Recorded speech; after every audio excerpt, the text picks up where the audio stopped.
Bien, mesdames, messieurs, nous profitons de l'arrivée de Monsieur Fugaro. Il est 18 heures. Nous pouvons donc démarrer cette séance du 17 mars 2025 en commençant par l'appel. Maître Bézina donne pouvoir à Maître Chichmanian, Madame Catherine Baraja, Monsieur Jean-Louis Baucher, Madame Joëlle Bravetti, Monsieur Jean-Louis Zambernardi, Maître Juliana Chichmanian, Monsieur Robert Bojanovic donne pouvoir à Monsieur Jean-Louis Baucher, Madame Monica Logier, Monsieur Charlie Rigucci, Monsieur Richard Comte, Madame Gisèle Amédéo-Pasqui donne procuration à Madame Joëlle Bravetti, Madame Claudie Cockloff, Madame Nicole Piefort, Monsieur José Cosentino, Madame Patricia Bonifaci, Madame Patricia Degus, Monsieur Robert Capelier, Madame Sonia Porte, Monsieur Marco Fugaro, Monsieur Régis Belli, Monsieur Johan Guigaud, Maître Eva Scolari donne procuration à Monsieur Richard Comte, Madame Caroline Beuil, Monsieur Xavier Lagache, Madame Gisèle Marchessou, Monsieur Frédéric Ledeux, Maître Alain Curti donne procuration à Monsieur Xavier Lagache et Monsieur Franck Marza donne procuration à Monsieur Régis Belli. Alors, Madame Caroline Beuil, donne procuration à Monsieur Ledeux. Excusez-moi, nous n'avons pas encore reçu le télégramme. Je vais vous demander, mes chers collègues, de bien vouloir approuver le procès-verbal de la séance du 20 janvier 2025. S'il n'y a pas de remarques particulières, je vous remercie. Nous désignons donc comme secrétaire de séance Monsieur Johan Guigaud. Et nous allons pouvoir, dès à présent, merci Carole, examiner les points, les délibérations à l'ordre du jour, en commençant par la première délibération. Il s'agit du programme de logement social au 3 avenue Albert Ier. Mes chers collègues, la SA d'HLM Logis Familial a acquis de l'établissement public foncier PACA la propriété située au 3 avenue Albert Ier en vue d'y réaliser un programme de construction de 24 logements locatifs sociaux et un commerce dont le permis de construire a été délivré le 13 décembre 2024. Cette opération consiste en la production de 24 logements sociaux, dont 8 logements en prêt locatif à usage social, PLUS, 4 logements en prêt locatif aidé d'intégration, PLAI, et 12 logements en prêt locatif social, PLS. La typologie des logements est la suivante: 3T1, 8T2 et 13T3. La métropole Nice-Côte d'Azur, délégataire des aides à la pierre, a agréé cette opération par délibération du 14 décembre 2022. Le financement de programme est le suivant: coût global de l'opération 5 610 000 euros, charges foncières 1,9 million, travaux 3,2 millions, honoraires et frais 482 000 euros. Le plan de financement que vous avez en délibération a été arrêté par le bailleur et trouve son équilibre avec l'octroi d'une subvention communale de 440 000 euros. Il est précisé que la subvention versée par la commune sera déductible du prélèvement SRU effectué au titre de l'article L. 302-7 du Code de la construction et de l'habitation. Cette déduction interviendra au titre des acomptes versés chaque année, conformément aux modalités ci-dessous: 146 000 euros pour l'achat du terrain, 146 000 euros au moment de l'achat du terrain, 146 000 euros au démarrage des travaux, 100 000 euros à 80% de l'avancement des travaux et 46 000 euros à l'achèvement des travaux. En contrepartie de cette subvention, la commune se va proposer la réservation de 46% des droits, soit 11 logements sur 24. Les logements réservés par la commune lors de la première mise en location sont les suivants: 8T3 et 3T2, correspondant à 1 PLAI, 3 PLUS et 7 PLS. La commune sera sollicitée ultérieurement par le bailleur pour la garantie d'emprunt. Elle pourra dans ce cadre bénéficier de 20% de droits supplémentaires correspondant à 5 logements réservés, soit 1T1, 3T2 et 1T3, ce qui portera le nombre total de logements réservés par la commune à 16 sur 24. L'aide communale sera conditionnée au strict respect du permis de construire et des réglementations en vigueur. Les modalités afférentes à la réservation de ces logements, ainsi que celles concernant le versement de la subvention, font l'objet d'une convention dont le projet était joint en annexe de votre ordre du jour, ainsi que le plan de financement du bailleur.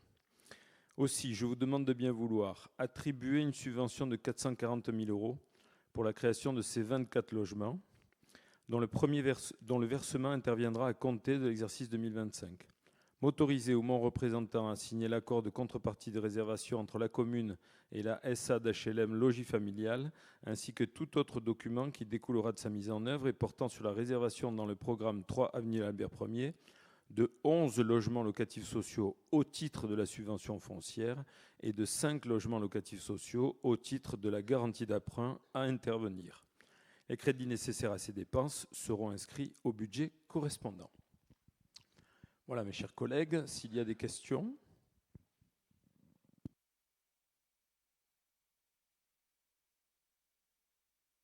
Pas de questions. Bon. Je veux simplement vous préciser qu'associé à ces 24 logements, il y aura 22 places de parking ainsi que 37 places pour les vélos et que cette zone est une zone 100% SMS et donc les 100% de logements seront des logements locatifs sociaux, comme vous l'avez bien compris. Aussi, vous précisez qu'il n'y a pas eu de recours contre le permis de construire, puisque le permis a été attribué le 13 décembre et qu'il y a 2 mois, classiquement, pour faire des recours. Un certain nombre de personnes sont venues voir le permis de construire et finalement, il n'y a pas eu de recours, ce qui est une très bonne nouvelle, puisqu'on va pouvoir mettre en œuvre rapidement ce programme de logement. Et je crois qu'on en est au dossier de consultation des entreprises. Voilà. Pas de questions. S'il n'y a pas de questions, c'est très bien. Nous passons au vote. Qui est contre? Qui s'abstient? Qui est pour? Merci beaucoup. Nous passons à la délibération numéro 2, qui concerne toujours les logements sociaux. Il s'agit du passage à la gestion en flux et non pas à la gestion en stock des logements sociaux sur la commune. Mes chers collègues, par délégation du 31 octobre 2023, la commune a approuvé le passage à la gestion en flux et les conventions de gestion en flux avec les bailleurs sociaux que sont CDC Habitat, 3F Sud et Inlipaka qui officient sur la commune de Villefranche.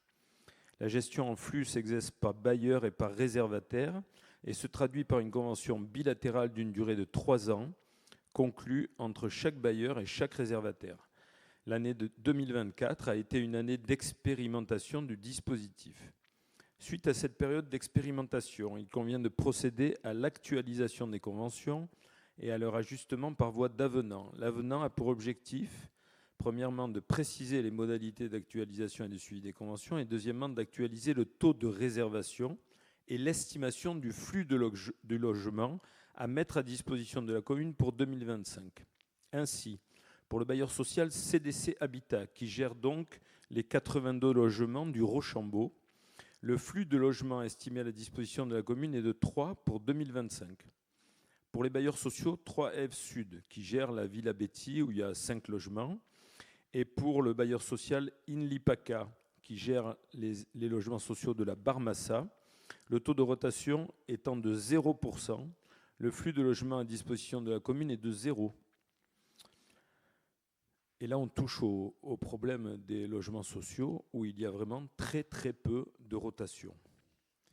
Le conseil municipal est ainsi amené à approuver les termes des avenants numéro 1 aux conventions bilatérales entre la commune et les bailleurs sociaux CDC Habitat, 3F Sud et Inlipaka, et m'autoriser ou mon représentant à signer les avenants aux conventions afférentes. Le projet de délibération et les projets d'avenant numéro 1 étant en annexe de votre ordre du jour. Est-ce qu'il y a des questions sur cette gestion en flux? Pas de questions. S'il n'y a pas de questions, nous procédons au vote. Qui est contre? Qui s'abstient? Qui est pour? Merci beaucoup pour ces 2 délibérations votées à l'unanimité. Nous passons maintenant aux écoles. Et Madame Joëlle Bravetti va nous parler du séjour en classe verte pour le mois de mai 2025. Très bien. Bonsoir à tous. La directrice de l'école maternelle Les Magnolias a sollicité la commune pour le financement du séjour de 41 élèves de classe maternelle de grande section en classe verte et 6 adultes accompagnateurs au centre de montagne Chalet de Val-de-Blore, quartier des Grêles, Saint-Dalmas, Val-de-Blore, du lundi 19 mai au vendredi 23 mai 2025. Le montant de la participation serait de 9 € par jour et par enfant, soit 45 € par enfant pour la semaine, plus la totalité des frais pour le personnel encadrant. Je vous propose de bien vouloir approuver la prise en charge de cette dépense à laquelle s'ajouteront les frais de transport en autocar, soit 1 360 €. Est-ce qu'il y a des questions? Non? Donc on passe au vote. Qui est contre? Qui s'abstient? Qui est pour? Je vous remercie. Merci beaucoup. Nous passons à la délibération suivante. Alors là, on va commencer. Maître Chimanian, ça va? Très bien. Bon, on va commencer les délibérations budgétaires en commençant par le marché de fourniture de titres restaurants au personnel communal. Il s'agit d'une convention de groupement de commandes avec le CCAS. Merci, Monsieur le maire. La commune et le CCAS souhaitent se regrouper dans un but de mutualisation de la procédure de marché relative à la fourniture et la livraison de titres restaurants pour leurs agents respectifs, afin d'optimiser cette procédure de consultation et le coût des prestations. Il est donc proposé de créer un groupement de commandes en vue de la passation de ce marché unique. Il est donc rédigé un projet de convention qui est l'annexe numéro 3. Ce projet comporte notamment le fait que c'est la mairie, c'est la commune de Villefranche qui sera le coordonnateur et précise que les marchés seront des marchés distincts. C'est donc une meilleure rationalisation et on aura probablement et certainement de meilleurs résultats.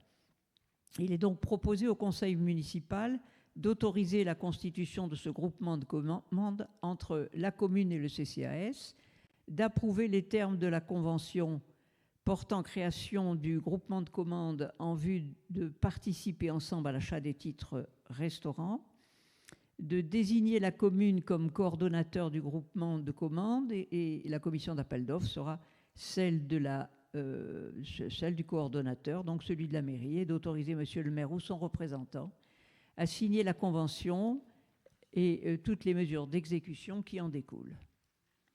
Y a-t-il des questions? Il n'y a pas de questions. Nous passons donc au vote. Qui vote contre? Qui s'abstient? Qui vote pour? Je vous rappelle que les titres restaurants, chaque titre restaurant a une valeur de 7 € et que la commune prend en charge 4 € sur les 7 € et que ça représente un budget de 100 000 € par an environ pour l'ensemble du personnel communal et du CCAS. Merci beaucoup pour cette unanimité. Nous passons au point suivant. Il s'agit du bilan des acquisitions et des cessions pour l'année 2024. C'est bien ça? Oui. Le Code général des collectivités territoriales prévoit que le bilan des acquisitions et cessions opérées sur la commune par celle-ci ou par une personne publique ou privée agissant dans le cadre d'une convention avec cette commune donne lieu chaque année à une délibération du conseil municipal. Alors ce bilan est annexé d'ailleurs au compte administratif qui s'appelle maintenant compte financier unique. Le tableau ci-après donne le détail donc de ces cessions. Il s'agit de l'acquisition d'un local de proximité 2 avenue Maréchal Foch pour le prix de 435 000 €.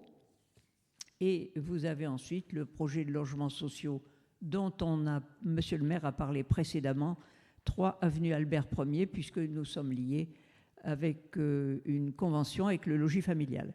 Il est donc demandé au conseil municipal de prendre acte du bilan des acquisitions et cessions de l'année 2024. Il n'y a pas de vote, c'est une information.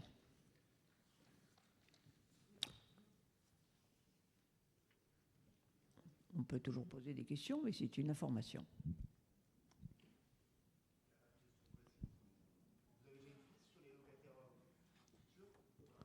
Oui.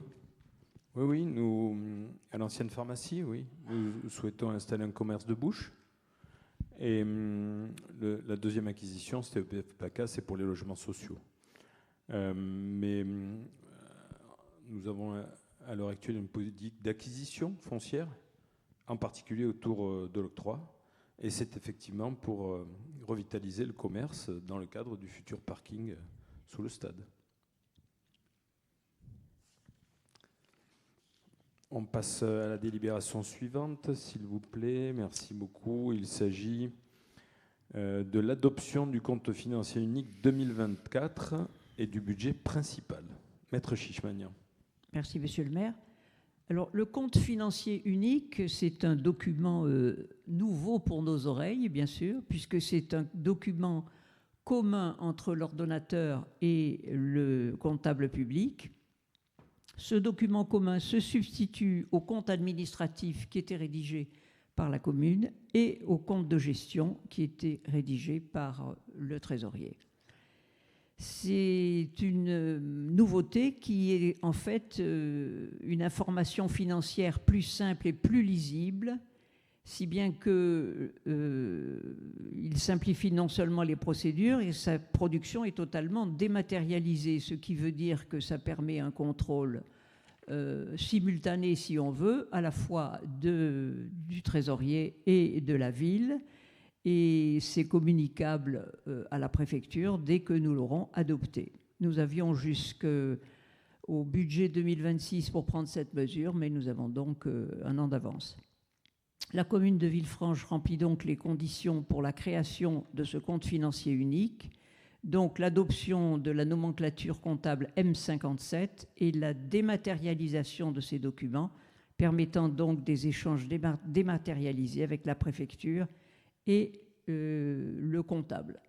Ce texte que je viens de dire maintenant s'appliquera également, puisqu'il y a création pour les deux budgets annexes de ce même compte financier unique. Y a-t-il des questions? Donc nous passons au vote. Qui vote? Ah non, on n'a pas fini. Attendez, ça c'était simplement l'introduction. Je continue, et c'est peut-être ce qu'il y a de plus intéressant. Nous avons détaillé une présentation de ce compte financier unique, qui est donc notre ancien compte administratif, où vous voyez dans un tableau les détails, c'est-à-dire les recettes, les dépenses, la différence entre les titres et les mandats, les résultats antérieurs reportés et finalement ce qui compte, pour ne pas que je puisse vous asséner pendant trop de temps, trop de chiffres, il y en a un qui est plus intéressant que les autres, c'est le résultat.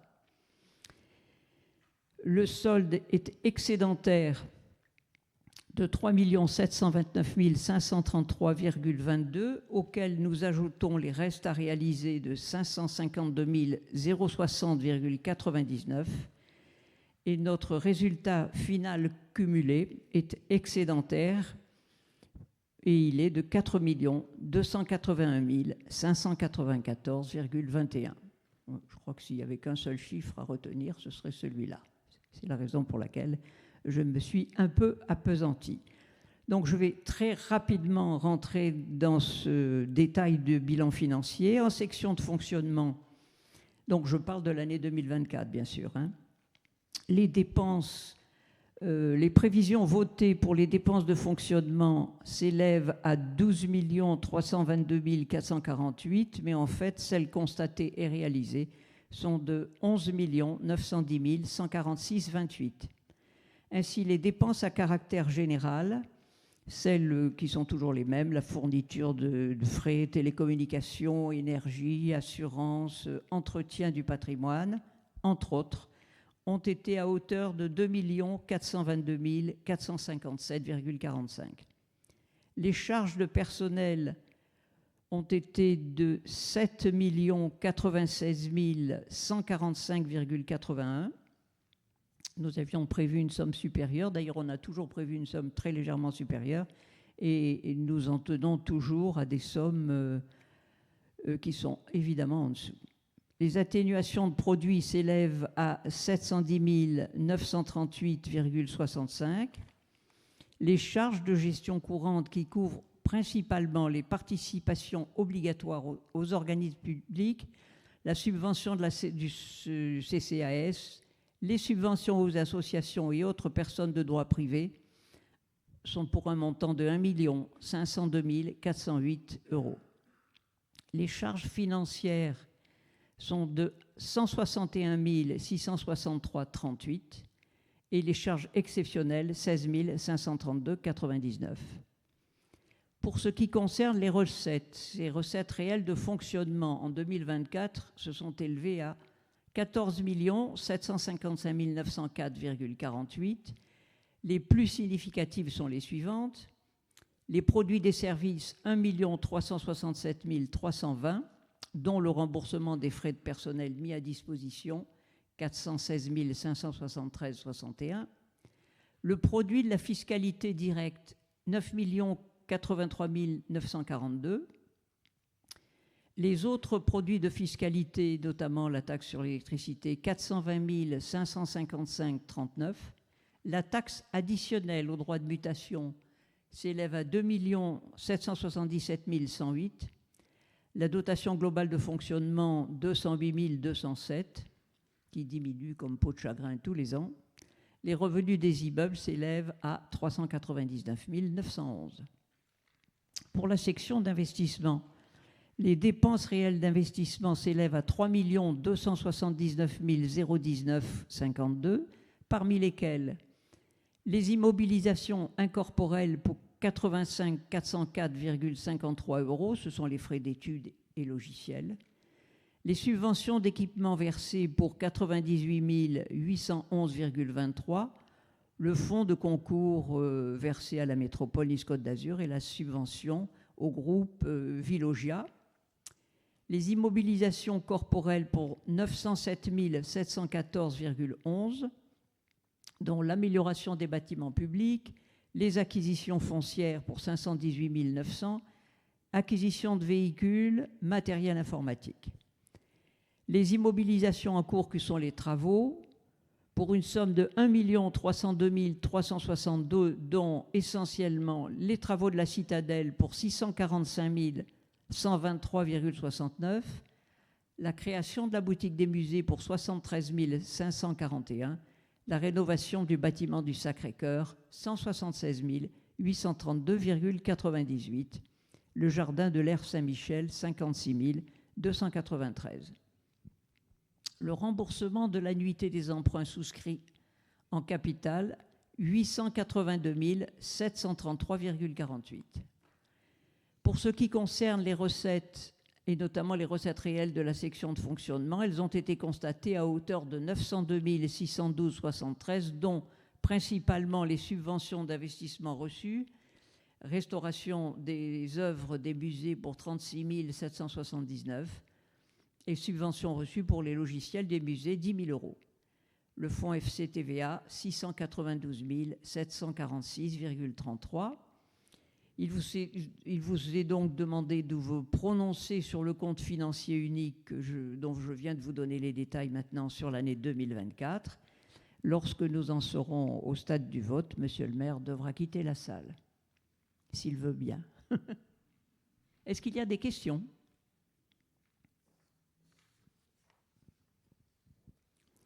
Il n'y a pas de questions. Même pas une petite question, une toute petite ? Non. C'est aucun succès. Alors, Monsieur le maire quitte la salle.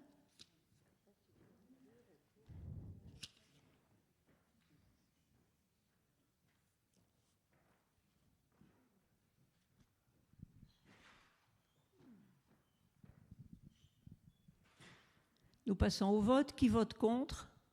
Qui s'abstient ? Donc 3. Qui vote pour ? Merci.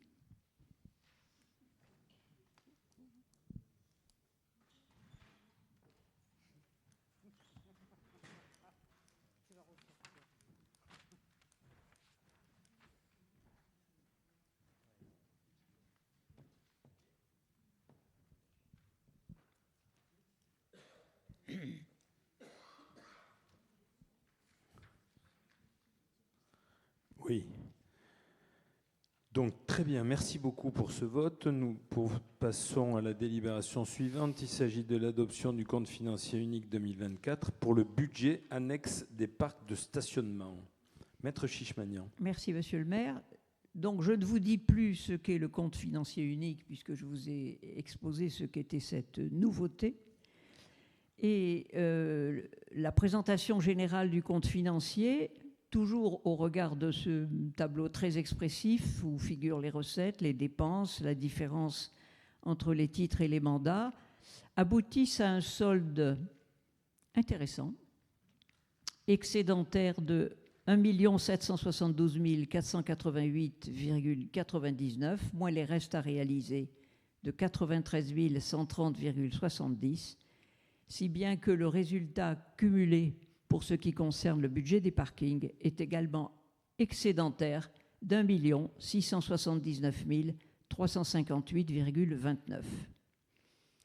Quelques détails sur ce bilan financier. En section d'exploitation, les dépenses sont de 778 868,81, dont 310 379,41 de frais d'administration générale, essentiellement les frais de gardiennage des parkings et la maintenance des horodateurs, 350 000 euros de frais de personnel, 1814,25 pour les charges de gestion courante, 111 675,15 de frais d'amortissement. Quant aux recettes réelles d'exploitation, elles ont été réalisées pour un montant de 1 095 198,42. Ces recettes proviennent des recettes des entrées et des abonnements des parcs de stationnement à Barrières.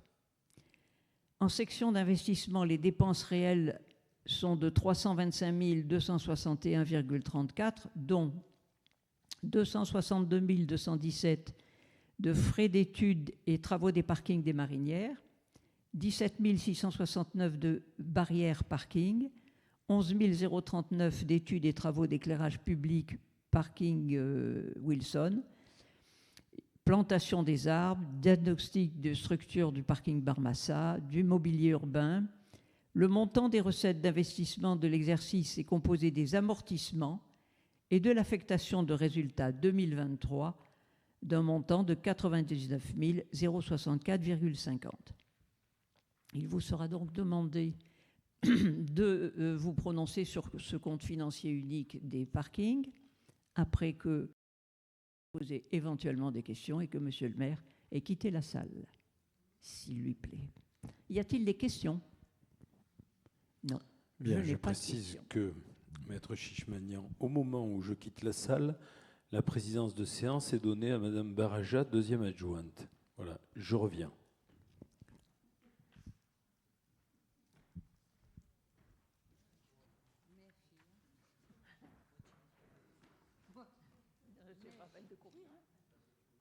Quelle heure est-il? C'est la nuit.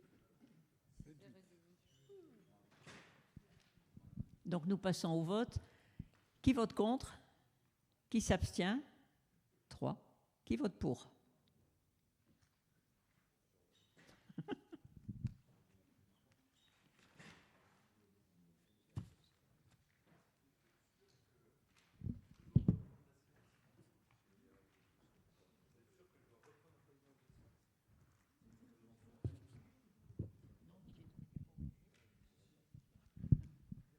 Merci beaucoup. Donc, je reprends la présidence de séance avant de la recéder à Madame Baraja pour la dernière délibération concernant le CFU 2024. Il s'agit du budget annexe des mouillages. Maître Chichmanian, vous avez la parole. Merci, Monsieur le maire. Donc, le processus est toujours le même. Sur ce magnifique tableau de présentation générale du compte financier unique des mouillages apparaissent les recettes, les dépenses, la différence entre les titres et les mandats et les résultats. Donc, comme d'habitude, maintenant je vous donne le résultat, qui est un résultat cumulé excédentaire de 343 121,03.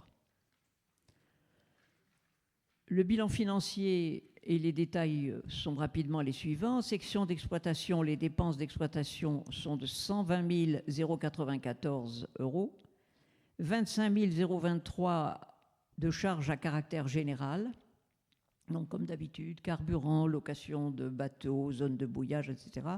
66 573,61 pour les charges de personnel, 28 497 pour la redevance d'occupation, 110 182 de frais d'amortissement. les recettes d'exploitation ont été réalisées pour un montant de 226 832,65. Elles proviennent des locations des emplacements de la zone de mouillage ainsi que de la subvention de la commune. En section d'investissement, les dépenses réelles d'investissement s'élèvent à 32 200, notamment une étude sur le suivi environnemental de la zone de mouillage et les remboursements de la dotation initiale. Le montant des recettes d'investissement de l'exercice est composé des amortissements pour 110 182 €. Donc, y a-t-il des questions sur ce compte financier? Oui, monsieur Ledeux.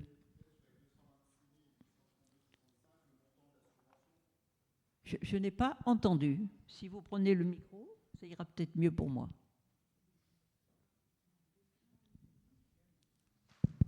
Peut-être sur les 226 832,65, le montant de la subvention, pour qu'on se rende peut-être bien compte de... C'est 120 000 €. 120 000 €, donc, et donc on a environ 106 000 € de recettes. D'accord. Et donc les amortissements viennent se rajouter à... Exactement. Il n'y a pas d'autres questions? Donc, monsieur le maire quitte la salle. Donc je passe la présidence de séance à madame Baraja. Vous avez quelque...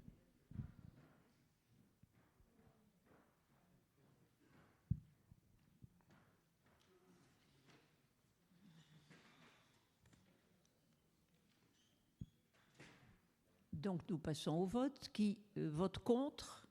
Qui s'abstient? Qui vote pour? Merci.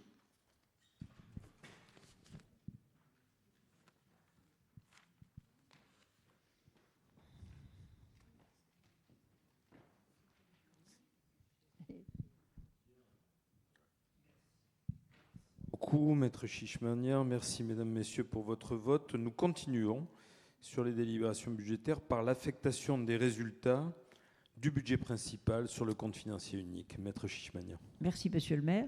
Donc, après avoir adopté le compte financier pour 2024, le conseil municipal doit procéder à l'affectation des résultats comptables de l'année 2024, conformément à l'instruction M57. C'est un compte financier unique présente le résultat de clôture suivant: un excédent de fonctionnement pour le budget principal de 5 253 531,29 et un déficit d'investissement d'1 835 943,66.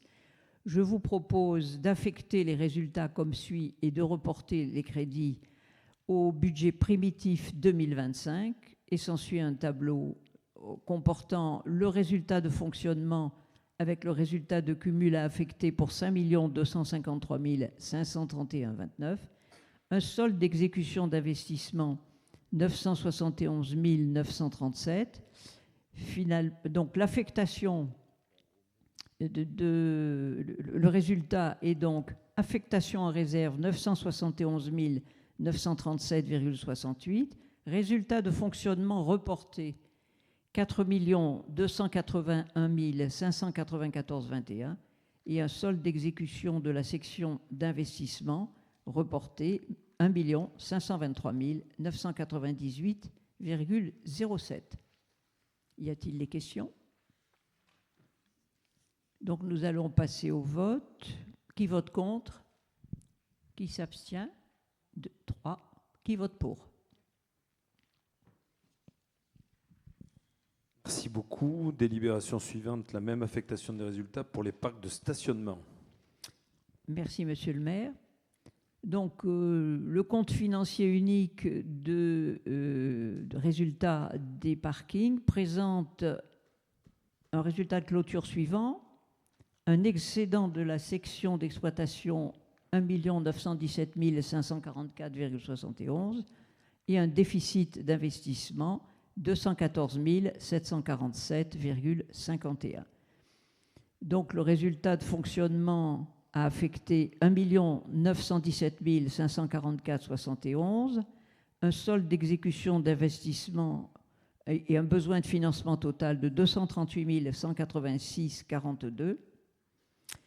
Un excédent total d'1 917 544. Donc, le résultat de fonctionnement reporté sera de 1 679 358,29 et un solde d'exécution de la section d'investissement reporté 145 055,72. Y a-t-il des questions? Donc, nous passons au vote. Qui vote contre? Qui s'abstient? Qui vote pour? Merci beaucoup. Délibération suivante, affectation des résultats, budget annexe des mouillages. Merci. Le compte administratif, pour ce qui concerne les mouillages, présente le résultat de clôture suivant.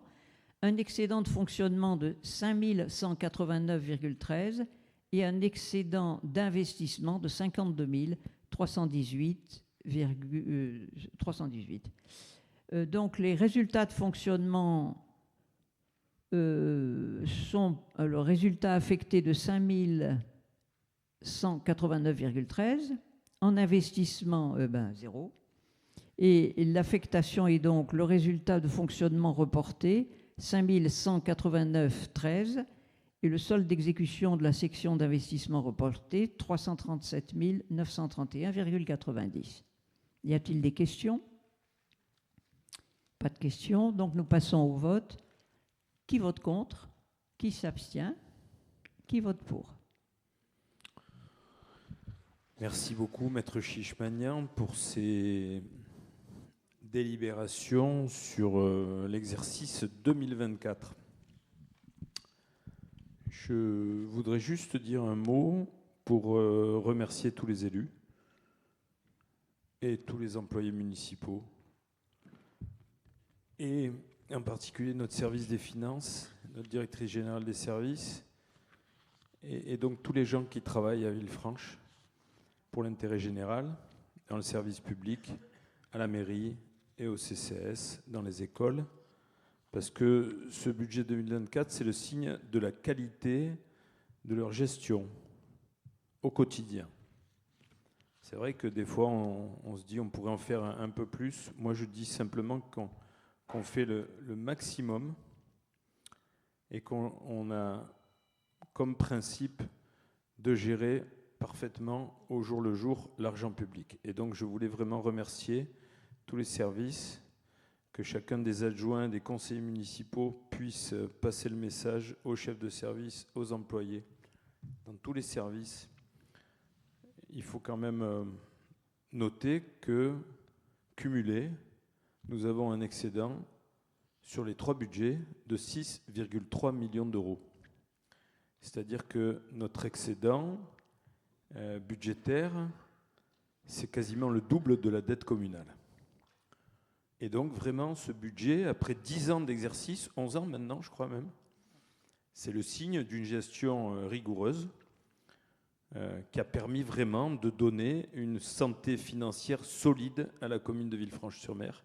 Et je voulais, au terme de ces 6 délibérations du compte financier unique et d'affectation des résultats, bien insister sur ce point qui me semble capital.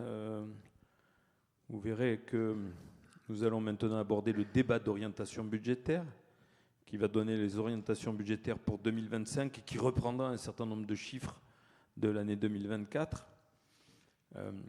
Si on peut faire de grands équipements, de grands travaux comme la citadelle et comme d'autres travaux, si on peut éventuellement réfléchir même à financer de façon autonome un parking sous le stade, c'est parce que la commune de Villefranche a une santé financière solide. Et ce vote à l'unanimité de la majorité, une abstention de principe tout à fait normale de l'opposition, est, je crois, le symbole de la qualité de la gestion que nous avons mis en place depuis 11 ans. Maître Chichmanian, vous qui êtes adjoint aux finances depuis longtemps maintenant, je tenais en particulier à vous en remercier. Voilà, nous passons donc à la délibération suivante. Il s'agit de la délibération numéro 12 sur le débat d'orientation budgétaire 2025. Alors là, je n'aurai pas besoin de sortir, Madame la DGS? Non. Non, excellent. Et c'est pour vous dire qu'au terme de l'exposé de Maître Chichmanian sur ce débat, ce DOB, ce rapport d'orientation budgétaire, ce ROB, eh bien, nous aurons un débat, mais qu'il n'y aura pas de vote. Maître Chichmanian, vous avez la parole. Merci, Monsieur le maire. Donc, l'examen du budget qui aura lieu normalement le 11 avril prochain au conseil municipal suivant doit être précédé dans les 10 semaines qui précèdent d'un débat d'orientation budgétaire. Ce débat a donc lieu maintenant. Il sera déposé en mairie dans les 15 jours qui suivent, sur Internet dans un mois, et sera évidemment adressé à la métropole. Donc, traditionnellement, ce rapport d'orientation budgétaire s'articule en 3 parties. La première partie, c'est l'ensemble de l'exercice 2024, dont je viens déjà de vous parler, mais je ne répéterai pas tout, mais l'essentiel. La deuxième partie, ce sont les perspectives de financement public pour 2025 au regard d'un contexte international et national. Et la troisième partie, ce sont les orientations budgétaires pour 2025 que nous vous proposons. La première partie, la vue d'ensemble de l'exercice 2024, j'en ai déjà pas mal parlé maintenant puisque nous venons de voter le compte financier unique, mais dans ce débat, il y a un certain nombre d'obligations, par exemple donner plusieurs détails sur la gestion de la dette et l'état de la dette. Donc je vais simplement rappeler quelques éléments essentiels. Sur la section de fonctionnement, les dépenses mandatées s'élèvent pour l'année 2024 donc à 11,91 millions d'euros. Les principales dépenses sont les charges d'administration générale, 2 422 457, les dépenses de personnel, 7,10 millions d'euros, les atténuations de produits, 710 938,65, toutes les charges de gestion courante que sont par exemple la subvention au CCAS, 800 000 euros, la subvention au bouillage, 130 000, le montant total des associations, des subventions données aux associations, le total étant 1,5 million d'euros. Les intérêts de la dette s'élèvent à 161 663,38 et les charges exceptionnelles, 16 532,99.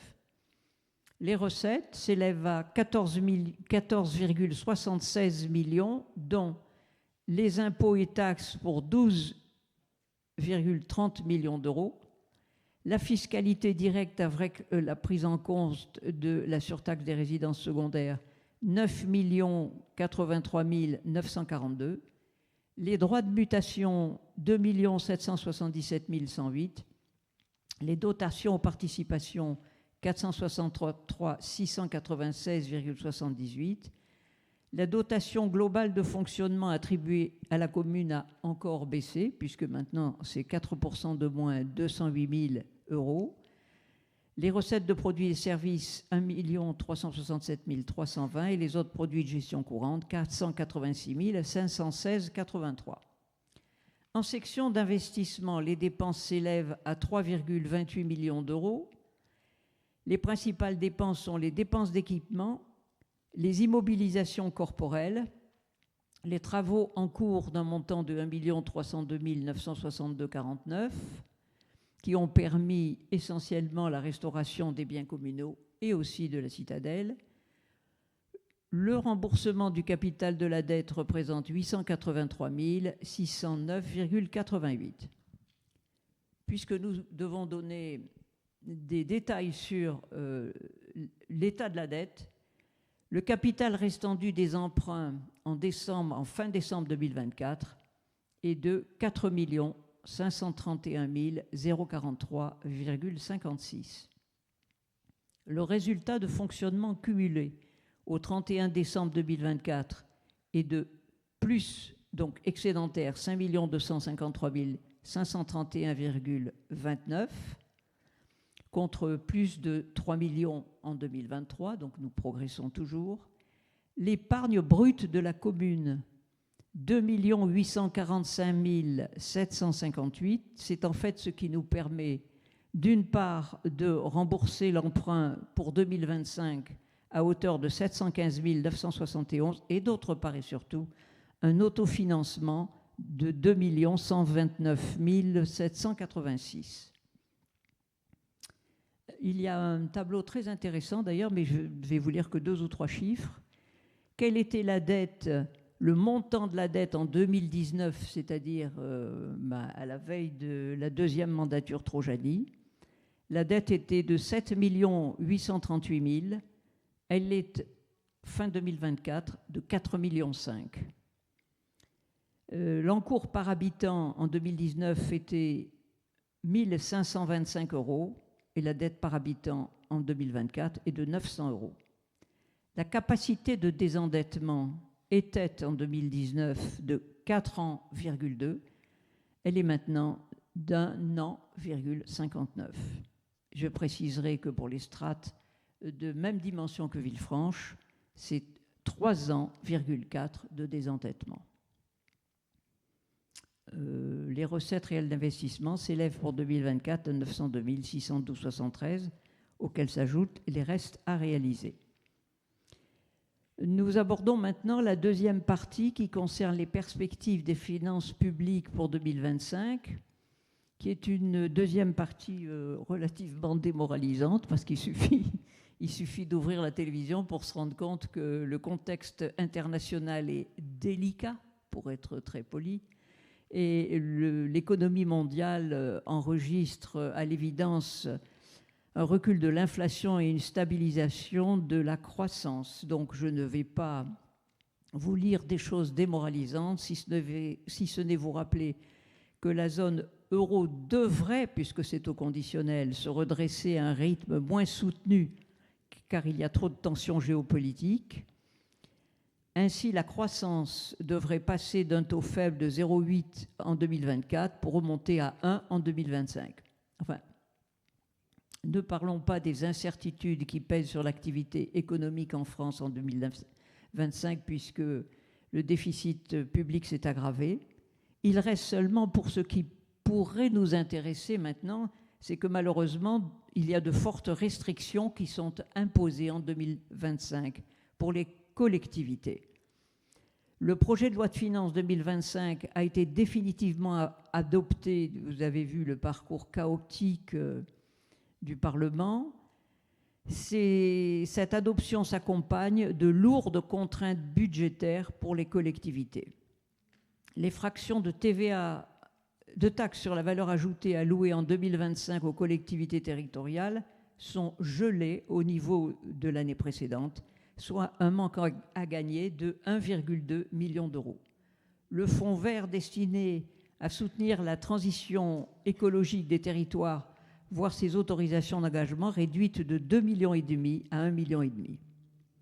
Hausse de la cotisation des employeurs à la Caisse nationale de retraite des agents des collectivités locales.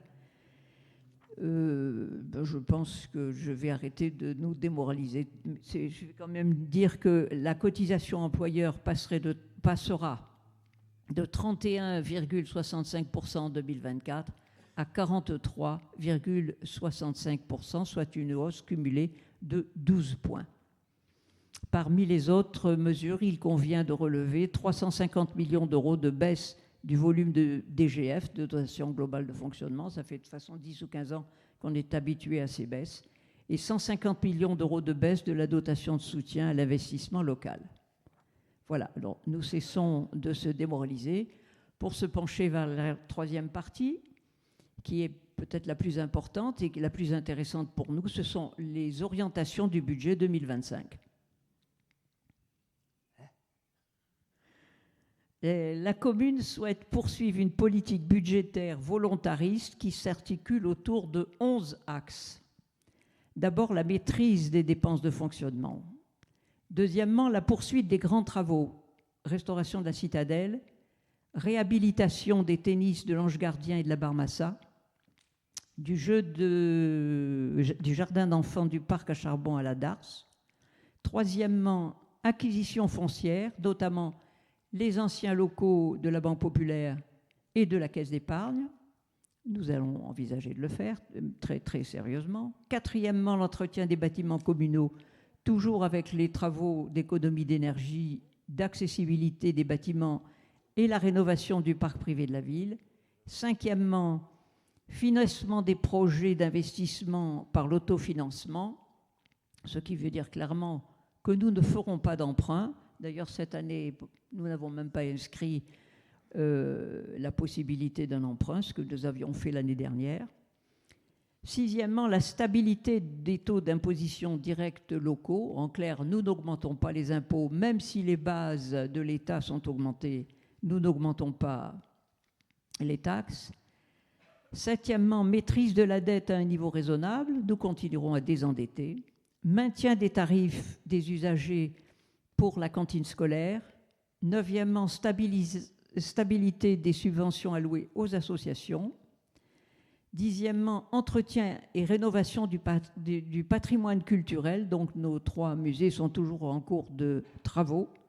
Onzièmement, mobilisation des subventions vis-à-vis de l'État, de la région et du département. Voici maintenant nos prévisions budgétaires pour 2025. La section de fonctionnement s'équilibre à 17,88 millions d'euros. Les recettes réelles de fonctionnement seraient de l'ordre de 13,57 millions d'euros. Produit des loyers 400 000, produit de la taxe d'électricité 225 000, taxe additionnelle des droits de mutation 1 800 000. S'agissant de la fiscalité, je viens de vous le dire, les taux d'imposition n'augmenteront pas. Et nous aurons à peu près d'assurer 9 millions d'euros de revenus des impôts. Dotation et participation devraient s'élever à 370 500, la dotation globale de fonctionnement de l'État 200 000, et il convient d'ajouter aux recettes réelles l'excédent de fonctionnement de l'année dernière, dont j'ai déjà pas mal parlé depuis tout à l'heure, l'excédent de 4 281 594,21.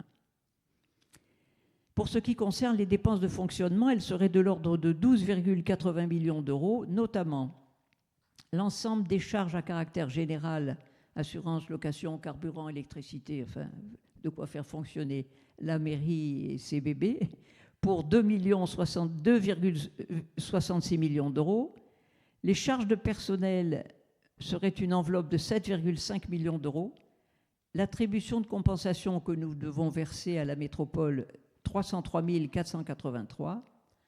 La subvention au CCAS, 900 000 euros. Subvention aux associations, 265 200. Les intérêts de la dette que nous allons payer, 141 000 euros. Charges exceptionnelles, 19 000. Et provisions pour risque, 65 000. Il conviendra d'ajouter, c'est toujours la même chose, les opérations d'ordre qui s'élèvent à 600 000 euros pour les amortissements et le virement à la section d'investissement, 4 473 417,21. En section d'investissement, les recettes d'investissement seraient de l'ordre de 6,46 millions d'euros et sont réparties en recettes réelles 1,38 million d'euros, 600 000 euros d'opérations d'ordre et 4,47 millions au titre du virement de la section de fonctionnement. Les dépenses d'investissement seraient de 7,01 millions d'euros, les dépenses d'équipement 4,73, dont les frais d'études qui représentent 300 000 euros environ pour les opérations suivantes: études pour la restauration de la citadelle, pour les tennis de l'Ange Gardien et de la Barmassa, études pour l'aménagement paysager de la place Le Gentilhomme et les études pour l'immeuble L'Orangerie. Deuxièmement, immobilisation corporelle représente 1,56 million d'euros. Il concerne principalement les acquisitions foncières. Troisièmement, les immobilisations en cours qui représentent 2,67 millions d'euros concernent les travaux de la citadelle qui se poursuivent, la réhabilitation des tennis de l'Ange Gardien et de la Barmassa, les travaux du local 4 rue de Mai, l'éclairage du jeu de boules avenue du Colonel Duval, les travaux de rénovation de la Corne d'Or, le revêtement de la cour de l'école Orangerie, création d'un monte-charge à la cantine école Esquiaou, travaux d'amélioration des chaufferies, aménagement d'accessibilité des employés. L'annuité de la dette 2025 s'élève à 856 167,93 contre 1,06 million d'euros l'année dernière. L'ensemble des prêts sont à taux fixe et le capital restant dû, je vous l'ai dit déjà, au 1er janvier 2025 s'élève à 4,53 millions d'euros. Alors, un mot sur la dette par habitant projetée en 2025. La dette par habitant en 2020 était de 1528, en 2024 1075 et en 2025 elle sera de 900 €. Nous avons toujours les mêmes prêts bancaires puisque nous n'avons pas contracté de prêt auprès du Crédit Agricole, de la Caisse d'épargne et du Crédit Mutuel pour 4 531 043 56 et nous allons continuer à désendetter. C'est terminé pour le budget principal. Je continue. Bon, je continue.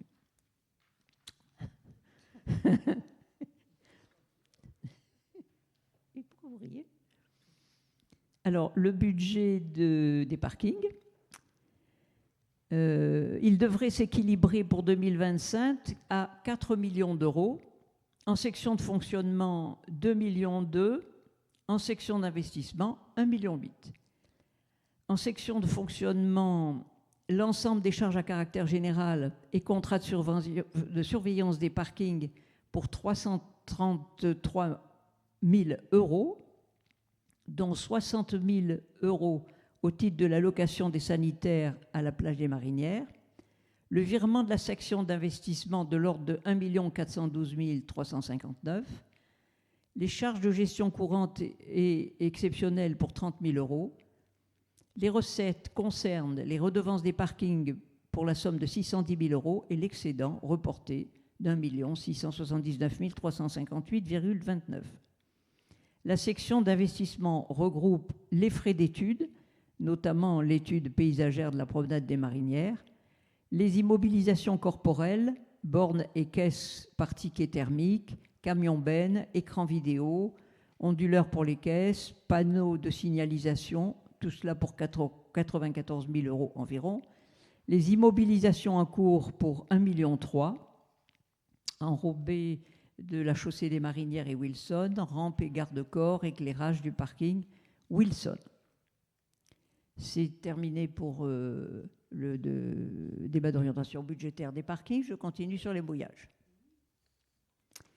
Le budget 2025 le budget prévisionnel concernant les mouillages serait à hauteur de 770 832 €, en section de fonctionnement 311 900 et d'investissement 458 932, notamment pour la section de fonctionnement les charges à caractère général, le carburant, les fournitures, les consommations, les frais de télécom, les frais d'entretien, 45 900.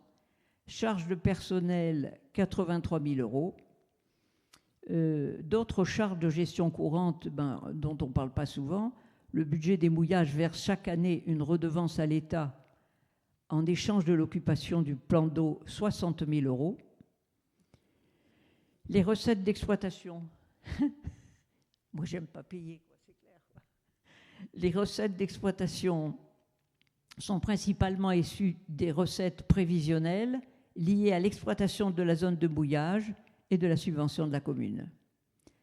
Ports et frais accessoires facturés représentent les recettes attendues en 2025 dans la zone de mouillage, soit 161 046,87, plus la subvention exceptionnelle de la commune de 120 000 €. Le résultat de fonctionnement reporté, plus 5 189,13. En section d'investissement, elle intègre l'ensemble des dépenses d'investissement que sont les études, l'acquisition et travaux, cartographie, études de l'herbier de Posidonie, Les emprunts et dettes, c'est le remboursement des 5 000 € que les mouillages rendent au budget principal et les opérations d'ordre. Les recettes d'investissement, opérations d'ordre d'amortissement, 121 000 € et le solde d'exécution d'investissement reporté, 337 931,90 €. En clair, et pour résumer, et je n'aurai terminé, sauf si je dois répondre à des questions, nos résultats sur les budgets passés ont été excédentaires, monsieur le maire vous l'a dit, de plus de 6 millions d'euros pour les 3 budgets. Nous n'augmentons pas les impôts, nous n'empruntons pas, car nous investissons sans emprunter avec les résultats que nous avons, et nous poursuivrons pendant l'année 2025 le désendettement que nous avons commencé il y a 11 ans. J'ai terminé, monsieur le maire. Bien, merci beaucoup, Maître Chichmanian. C'était finalement assez bref sur cette dizaine de délibérations budgétaires. Est-ce qu'il y a des questions? Pas de questions?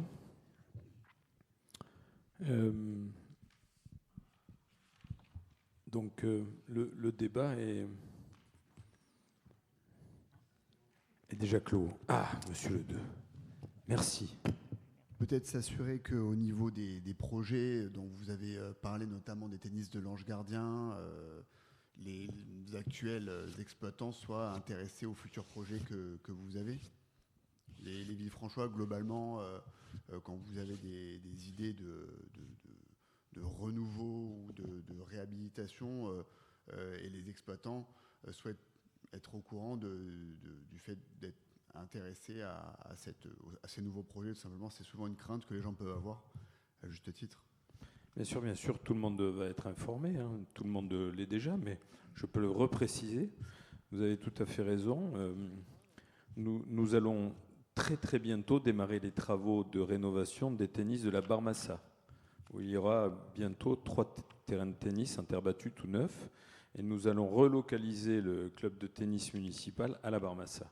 À l'Ange Gardien, nous avons un projet de tennis paddle pour lequel les résultats de l'étude anti-bruit viennent d'être rendus, puisque vous savez qu'un des soucis principaux du paddle, c'est le bruit et les recours assez fréquents du voisinage. On peut le voir par exemple au Nice LTC, au Parc Impérial, où on le voit dans beaucoup d'autres endroits. Donc nous avons fait une étude anti-bruit très précise, et lorsque l'appel à projet sera lancé, donc il y aura une mise en concurrence, eh bien le dispositif anti-bruit sera très sérieusement étudié pour qu'il n'y ait pas de nuisance vis-à-vis du voisinage. Mais ça sera, sur le site de l'Ange Gardien, un projet de paddle. Il y a beaucoup de gens qui sont très intéressés, beaucoup de groupements qui sont très intéressés pour venir proposer du paddle à Villefranche-sur-Mer. Et c'est vrai que c'est un sport pour les jeunes. Il y a beaucoup de jeunes qui jouent au paddle, et d'ailleurs, il y a beaucoup de gens qui jouent au tennis qui se mettent au paddle, et il y a beaucoup de gens qui jouent au paddle et qui se mettent après à jouer au tennis. Donc c'est vraiment gagnant-gagnant. D'ailleurs, la fédération de paddle fait partie de la Fédération française de tennis. Voilà, donc nous sommes tout à fait transparents sur ce sujet des travaux, en particulier sur les terrains de tennis à Villefranche-sur-Mer. Je voudrais rajouter juste à ce qu'a dit Maître Chichmanian, que si vous regardez le tableau sur l'extinction de la dette que vous avez donc sur la douzaine de pages qui vous a été fournie, vous remarquerez que au 1er janvier 2026, nous avons un autre emprunt qui s'éteint de 700 000 €.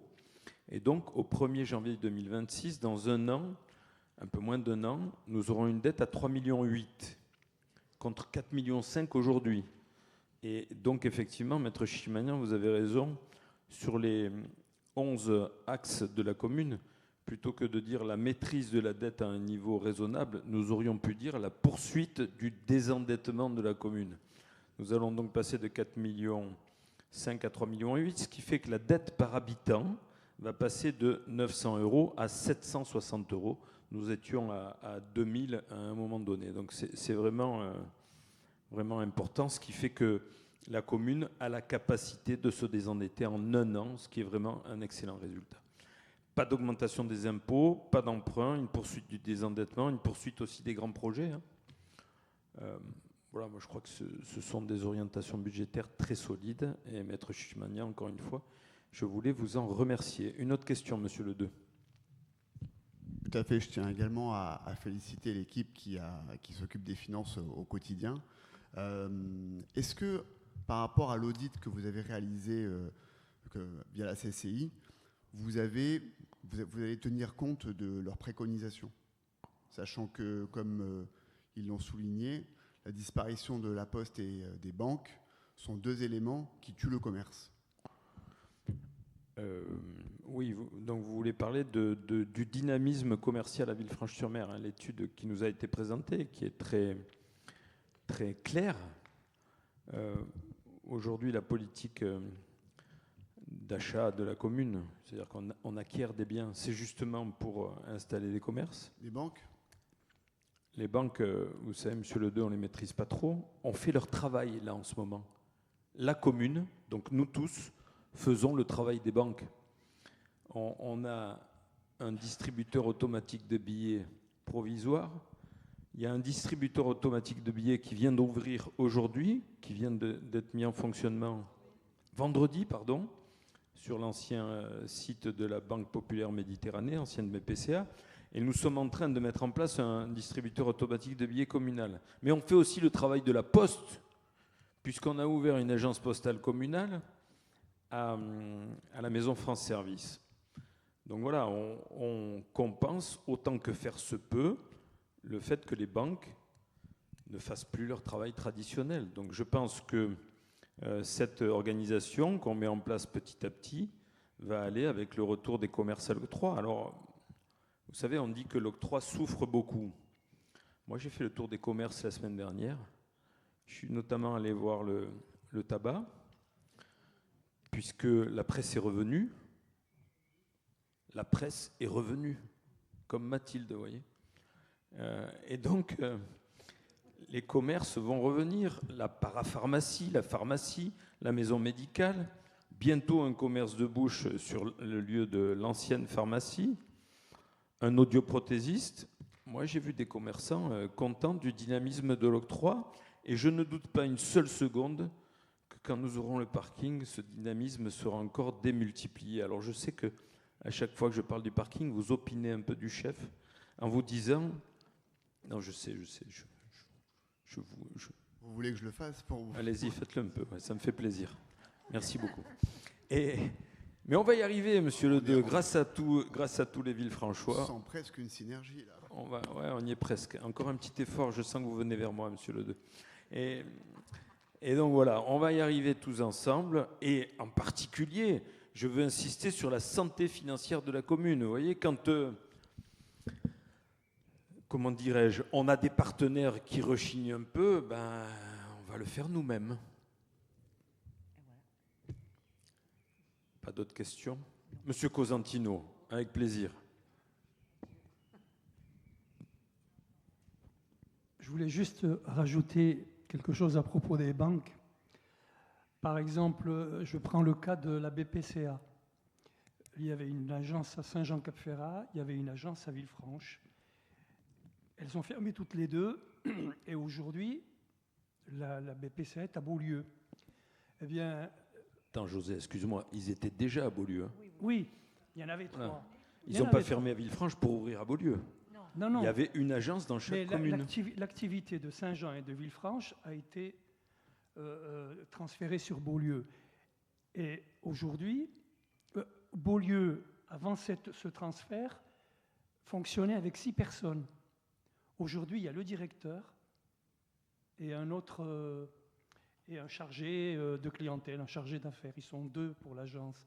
Ce qui veut dire que, en réalité, aujourd'hui, notre banque, la banque des commerçants, la banque des particuliers, elle est là. Hein. Oui, c'est vrai, José. Et on ne souhaite pas que ça ferme à Beaulieu. Mais ça ne fermera pas parce que c'est un minimum. Hein. Moins de 2, ils ne peuvent pas. Hein. Voilà. Bon. Voilà, non mais c'est vrai quand même que la commune compense un certain nombre de choses qui étaient organisées soit par des services publics de l'État auparavant, la Maison France Service, c'est la commune qui la met en place. C'est la commune qui l'a fait fonctionner avec 3 employés communaux, plus une agence postale communale où il y a un employé communal. Et donc vraiment, de plus en plus, c'est les communes qui remplacent les services publics qui s'éloignent petit à petit de la population. Mais la maison France Service, si on interroge un peu les gens, il n'y a pas grand monde qui est content qu'elle soit installée là où elle est installée. C'est difficile d'accès. Voilà, alors, c'est une réalité aussi. Je ne suis pas tout à fait d'accord avec vous. Pour autant... C'est rare que vous soyez d'accord complètement, mais après, pas tout à fait, il faut comprendre. Nos débats deviennent de plus en plus agréables, monsieur Ledeux, je vous en félicite. Peut-être que ce n'est pas exactement l'endroit où devrait être la maison France Service. Peut-être que la maison France Service bougera un jour prochain. En attendant, il y a une maison France Service et elle est très fréquentée et elle rend vraiment service à la population. On est bon ? Pas d'autres questions ? Merci beaucoup, merci pour ce débat. Nous allons passer à la délibération numéro 13, Madame Monica Laugier. Il s'agit de la Chambre de commerce italienne avec laquelle nous signons une convention de partenariat. Exactement, bonsoir. La ville de Villefranche-sur-Mer entretient des liens étroits avec l'Italie, notamment à travers ses jumelages avec les villes de Bordighera en Ligurie et Villafranca d'Asti dans le Piémont. Cette relation privilégiée est soutenue par la Chambre de commerce italienne, dont l'objectif est de renforcer les liens économiques et culturels entre les deux pays, avec une attention particulière pour les échanges transfrontaliers. La ville de Villefranche et la Chambre de commerce italienne souhaitent mettre en place un partenariat dans le cadre d'une collaboration stratégique au bénéfice de la croissance économique, du tourisme et du développement international en vue de promouvoir des initiatives diversifiées et de dynamiser les jumelages existants. Considérant l'intérêt que peut représenter ce partenariat pour la commune en termes de développement des relations économiques et culturelles, je vous propose d'approuver le partenariat de la commune avec la Chambre de commerce italienne de Nice, Sofia Antipolis, Côte d'Azur, d'attribuer à ce titre aux activités de la Chambre de commerce italienne une participation annuelle d'un montant de 5 000 € pour le remboursement des frais soutenus et d'approuver les termes de la convention de partenariat d'une durée d'1 an reconductible tacitement dont le projet a été joint en annexe de l'ordre du jour et d'autoriser Monsieur le maire ou son représentant à la signer et d'inscrire au budget primitif 2025 les crédits correspondants. Y a-t-il des questions ? On peut passer au vote. Y a-t-il des personnes contre ? Qui s'abstiennent ? Eh bien, merci pour l'unanimité.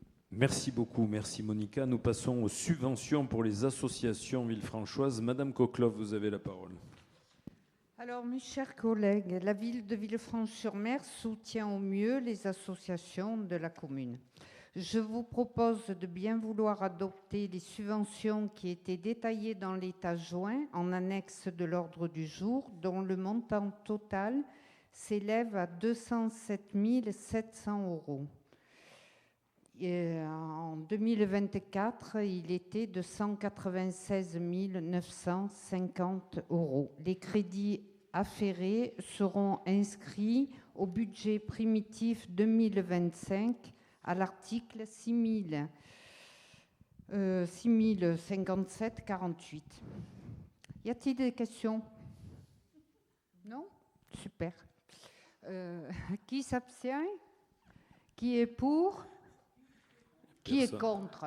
Mais non, mais ils sont pour. Je vous remercie.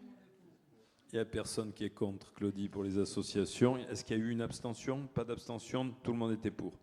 Excellent, merci beaucoup. Nous passons aux décisions prises par délégation. Maître Chichmanian.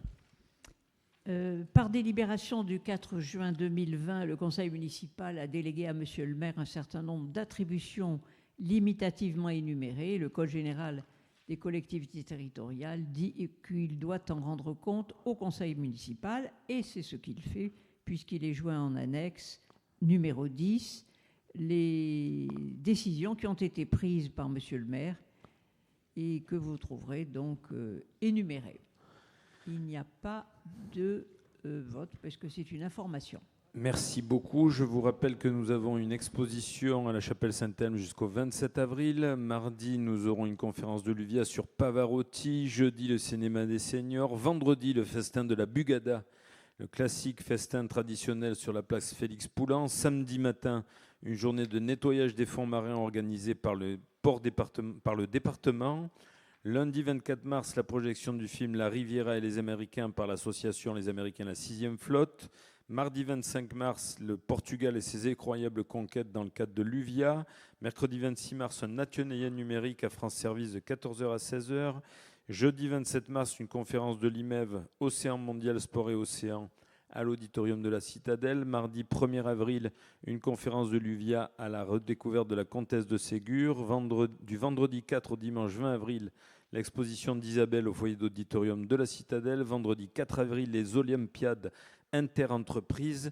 Samedi 12 avril, une soirée dansante années 80. Ça fait toujours du bien. Et juste pour vous dire que Villefranche aura un rôle important dans le prochain sommet mondial des océans, l'UNOC, mais nous en reparlerons une prochaine fois. Charlie ?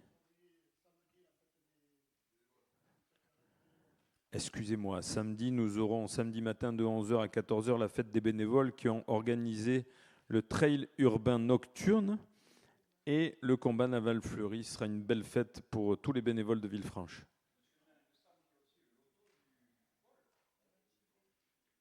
Le loto de la VSJB. Mesdames, Messieurs, nous avons oublié certaines choses au programme. Madame Baraja, vous voulez nous préciser ? Oui, le 28 mars, sous le chapiteau de la Citadelle, le loto du VSJB Football Club, à partir de 19h. Excellent, merci beaucoup pour vos précisions. Je vous souhaite une belle soirée. C'est la Saint-Patrick ce soir, c'est ça ? On doit aller boire une bière, Marco ? Super. Allez, bonne soirée à tous. Merci beaucoup.